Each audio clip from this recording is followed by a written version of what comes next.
Welcome to the Deeper Blue podcast, your weekly guide to everything that is happening around the world underwater. My name is Stephen Whelan. I'm the founder of DeeperBlue.com, the world's most popular diving website. Every week, the Deeper Blue podcast covers everything that's happening in the scuba diving, freediving, diving travel, and ocean advocates world. So join us as we explore the Deeper Blue.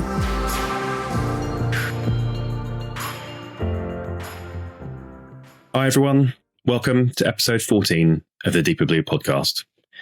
Coming up today, we've got all the latest news in the last week from around the world underwater. We then welcome one of my friends and a fabulous co-host here on the show, the iconic US freediver and Discovery Channel host, Mehgan-Heany Grier.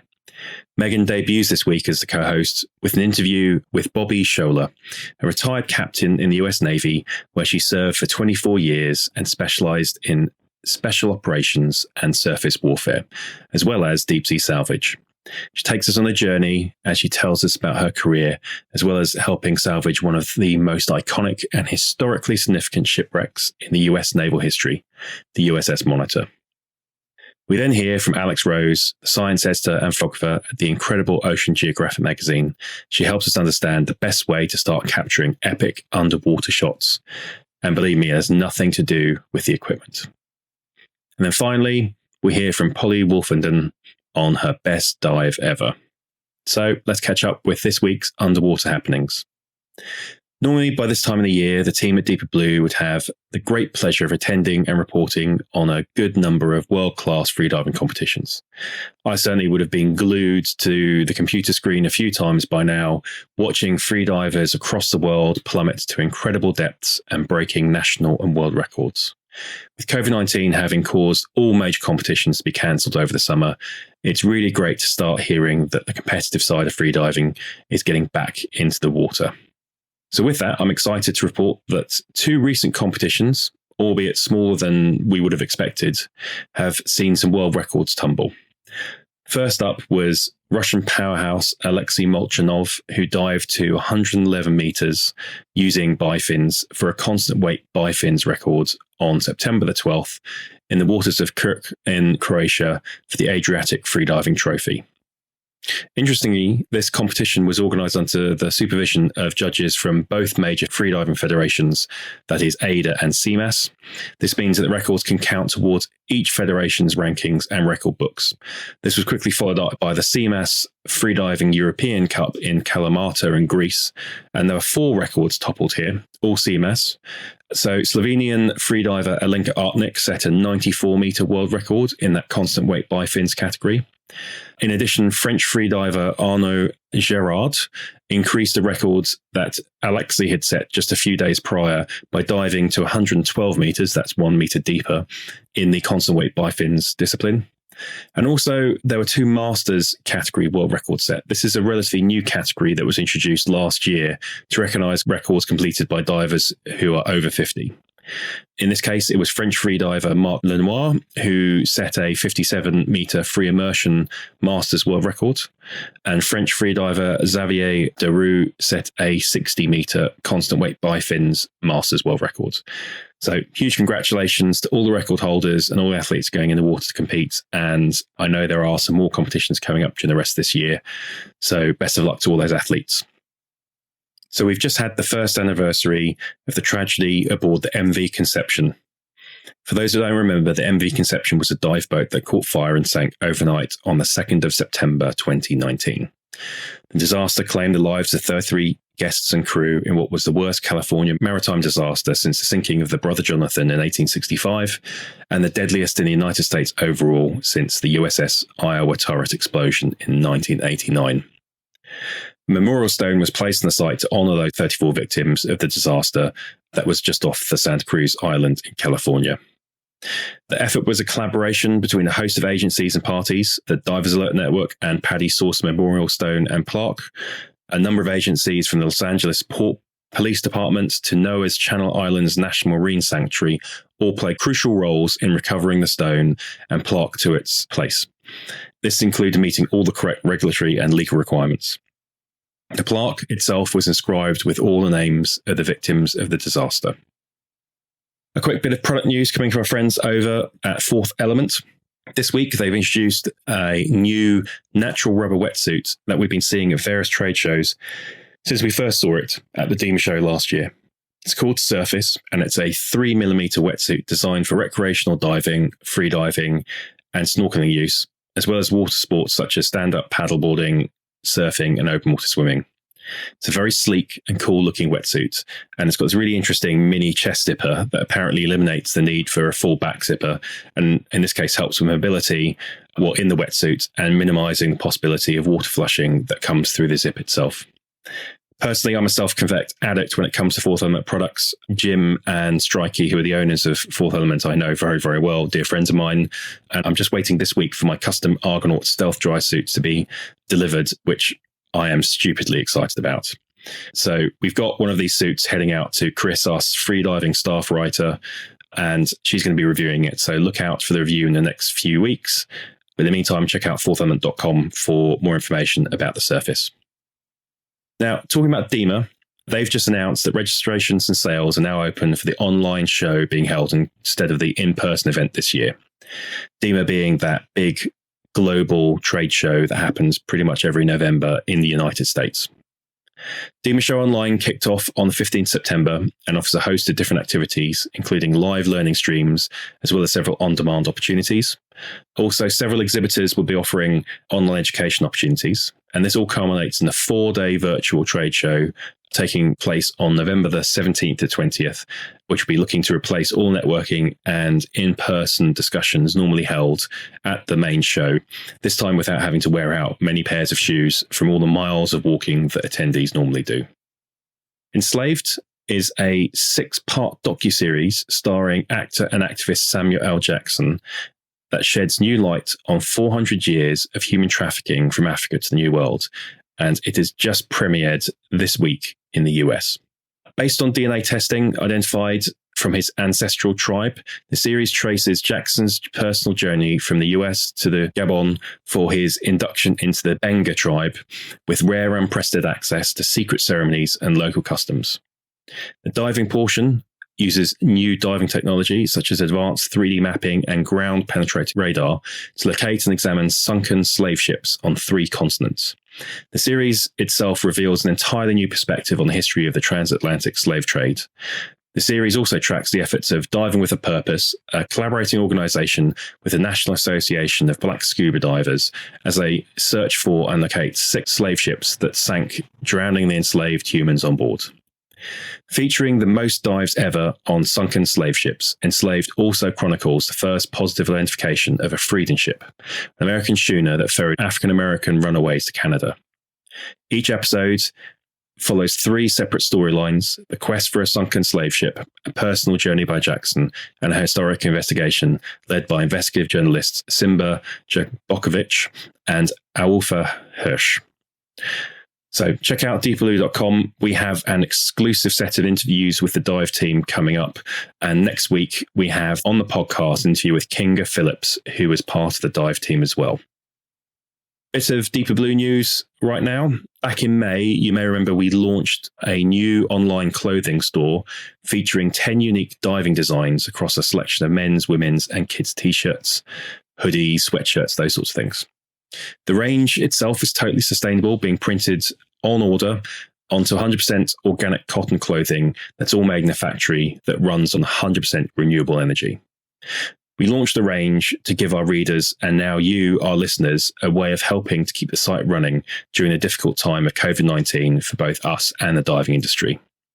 The idea that we have is to introduce new designs once in a while, and we've now created our first new design on top of the 10 that we already have. And it features a unique freedive design titled, yep, you've guessed it, Freediving.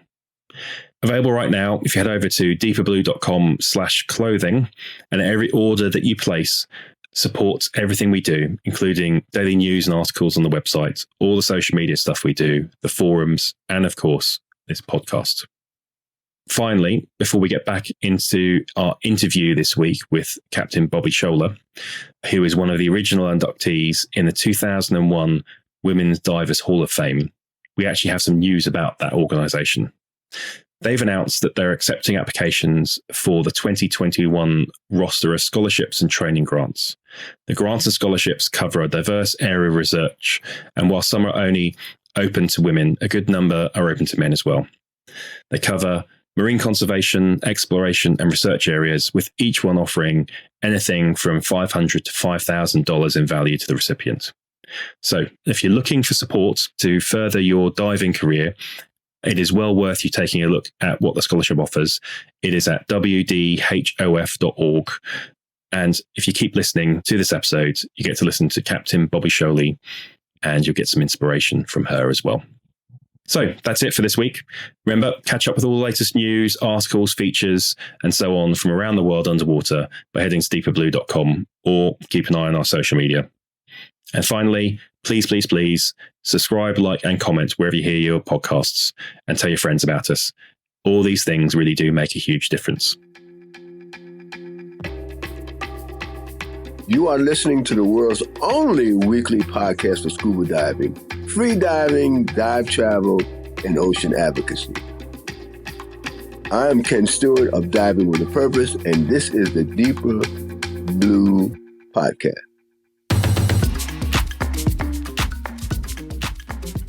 Hey there, I'm Mehgan-Heany Grier, co-host here on Deeper Blue Podcast. And today I have a very special guest on, a legendary diver, Bobbie Scholley. Captain Bobbie Scholley, that is. Bobbie is a retired captain with the U.S. Navy, where she proudly served for more than 24 years. She's a designated officer in special operations, deep sea and salvage diving, and surface warfare. She's also an explorer, and I'm proud to call her a sea sister of mine in the Women Divers Hall of Fame, going all the way back to the original class of 2000.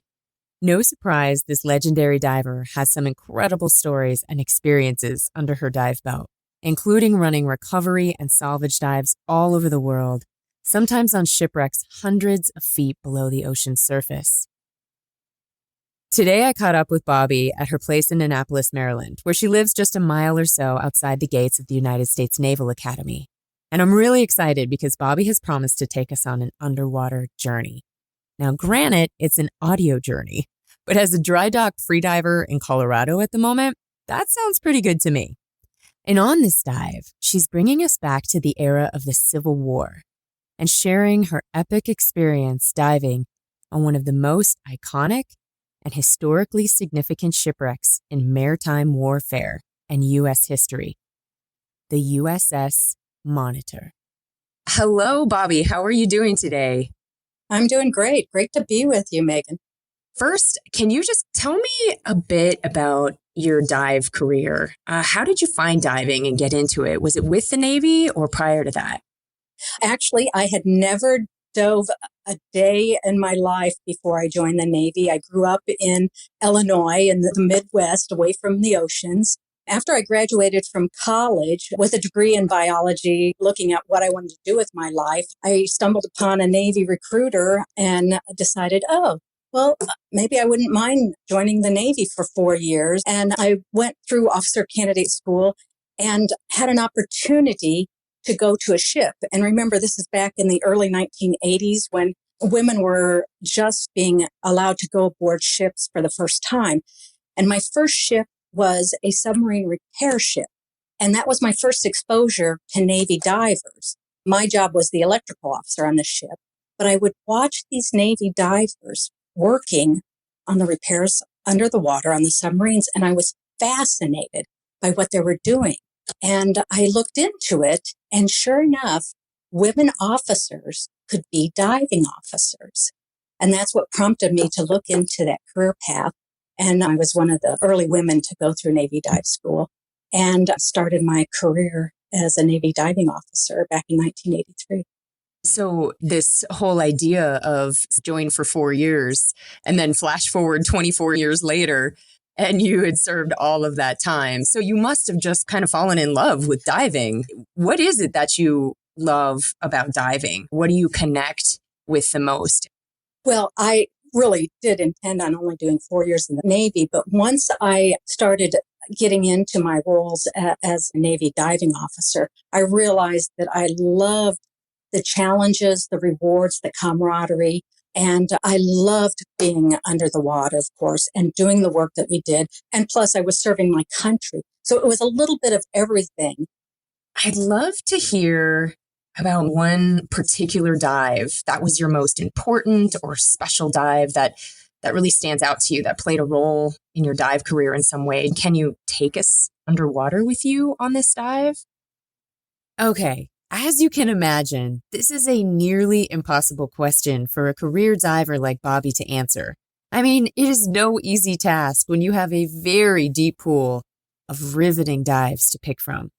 Things that maybe you and I can barely even imagine being part of, like the operation recovering the aircraft and victims from the tragic TWA Flight 800 that crashed off Long Island in 1996. Or like the recovery operation after the USS Cole was bombed in Yemen in 2000. That is some serious and heavy diving. But after a bit of consideration, Bobbie landed on a particular dive experience she wanted to take us on. So probably the pinnacle of my career was when I was able to work on the USS Monitor Expedition in 2001 and 2002. I was out there in charge of the operation for 2 summers as the commanding officer, but I also got to make 19 dives over the course of the 2 summers, and the depth of water was 235 feet. The Navy was making these dives with both saturation divers and with surface-applied mixed gas diving.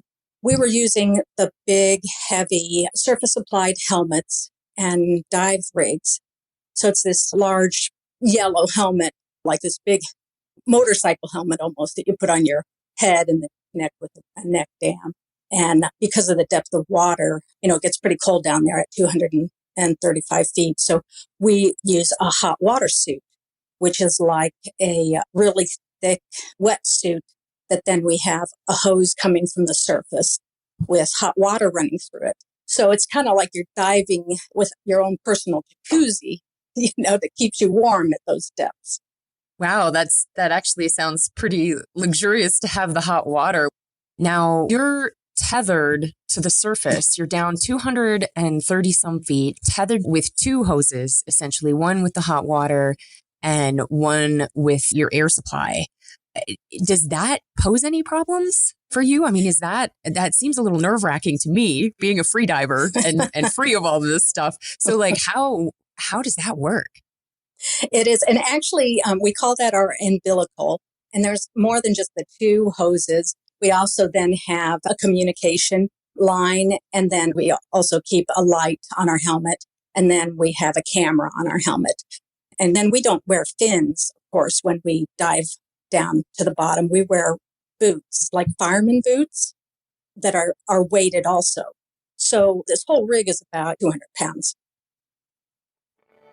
On my very, very first dive, it was just amazing because I'm looking down and I watch the Monitor come into view. And the USS Monitor, which was the first Civil War ironclad ship of the Union Navy, and I saw it slowly emerge in front of me. And it really gave me goosebumps because I had been reading, of course, about the history of the Monitor and the Battle of Hampton Roads, which was the battle between the USS Monitor and the CSS Merrimack, and what that meant to our country's history and to naval history. It was just this amazing feeling. And, I'd read about all the sailors and the officers who had served on the Monitor. So it was just surreal. And this was kind of the pinnacle of my career. So in 2001, we were able to remove and recover the very iconic steam engine Monitor was known for its unique, first of its kind steam engine.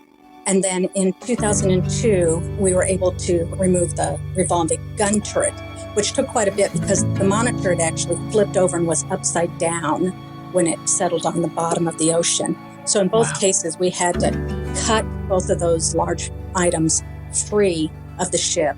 And this was an archaeological expedition, so we tried to do that surgically so that we didn't ruin the rest of the ship. It was amazing. The turret is quite large, as you would expect. I believe it is 27 feet in diameter. And we had to stand on top of it. And I'm going to say 9 feet tall. You go up and you touch it, but you can still see some of the divots from the cannonballs where it was hit from the Confederate cannons from the battle. And it was all filled in with sand and coal and stuff from where it flipped over, and we couldn't lift the turret. We had to excavate that stuff out of the inside of the turret so we could free it up from the weight before we could haul it up. And in the process, we did find the human remains from a couple of the sailors that had perished with the Monitor. So it was also a recovery operation. And, we went through the ceremonial aspects of recovering those sailors that were still inside the turret. They were fellow sailors. We had about 215 people on the barge, mainly divers. And the whole barge stopped and impacted everybody and put a different feel to the operation for the couple of days that we went through that process. And it made us stop and think about what it was that we were there for.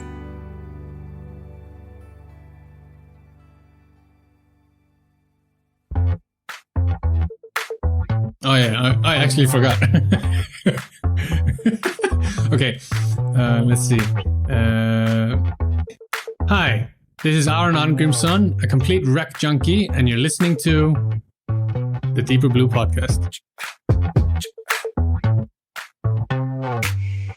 Hi, it's Jason Elias, producer of the Deeper Blue podcast. Today's top tip comes from Alex Rose, science editor and photographer at the incredible Ocean Geographic magazine. Okay, here's my top tip. So I think this is a tempting thing for all divers to do, but once you start diving, you want to immediately start capturing what you see underwater. You see amazing things and you want to show those amazing things to everyone you know. And that's great. But the problem being sometimes it's really easy to jump into photography a little bit too soon. So task loading is a really big thing when you're diving. And when you're first starting out, you really, really need to focus on being the best diver that you can be before you put a camera in your hands. So my recommendation for anyone who's starting to think about wanting to take images underwater is to first evaluate how good of a diver you are. If you don't have amazing buoyancy, it's not going to get better once you start with a camera because you are not going to be paying attention to your diving and you'll be completely engrossed in making images. So try to become as good of a diver as you can be before you get a camera in your hands, because you can't be a great photographer underwater if you're not a great diver first. Finally, every episode, we share a story from you, the dive community, where we ask you to tell us about your best dive ever. Hi, my name's Polly Woolfenden. I contributed to Deeper Blue in the early years when I was a working instructor, having done my apprenticeship with Camel Dive Club and then my instructor's exam with Diving Leisure London in the late 90s. I now live near Salcombe in Devon, having worked in Egypt, Cayman Islands, Canaries and East Africa. But I'd say my greatest dive was one of my most recent, during a dive reunion to Dahab this June. My great friend and dive buddy, Lani O'Regan, who used to work for Reef 2000, and I jumped into the canyon to find ourselves the only divers in the water that day. It was such a rare treat. And after a sensational dive, when we ducked back to see the fishbowl teeming with life again, we carried on over to do our deco on the outside of the blue hole and watched in utter awe and completely uninterrupted 2 large octopus making love. They were romancing, they were dancing, their testicles were seducing each other, and the camouflage spectacle of colour transformations was just amazing. And for 5 minutes, we watched absolutely entranced. And then suddenly the male shot off towards our right and started seducing a third octopus. We were just 15 meters away at this point, and we were still the only people in the whole dive site. And we felt extremely blessed. It was completely magical. The colors were magical, silence, and it really was one of the most incredibly personal experience that I just couldn't rate it higher. We'd love to hear your story about diving. So at the end of the show, you'll find out all the info you need to submit your best dive ever.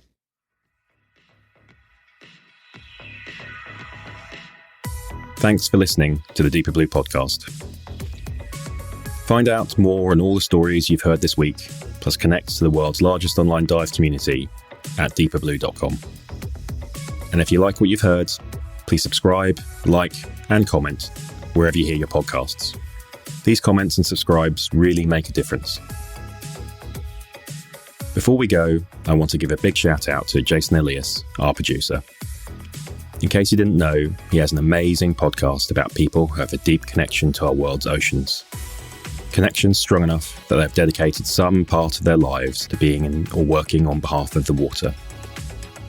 Take a listen when you get a moment to Jason's show, The Big Deep Podcast. Every week, we want to hear your stories and share them with the world. So please record and send in your short story of your best dive ever. Keep it brief, no longer than 2 minutes, please. And in it, tell us your name and location, where you were on the dive, what happened that made it so great, and why it's meant so much to you. You can get that over to us at bestdiveever@DeeperBlue.com, or head to our website, podcast.DeeperBlue.com/bestdiveever. Join us again next week and explore much more of the Deeper Blue.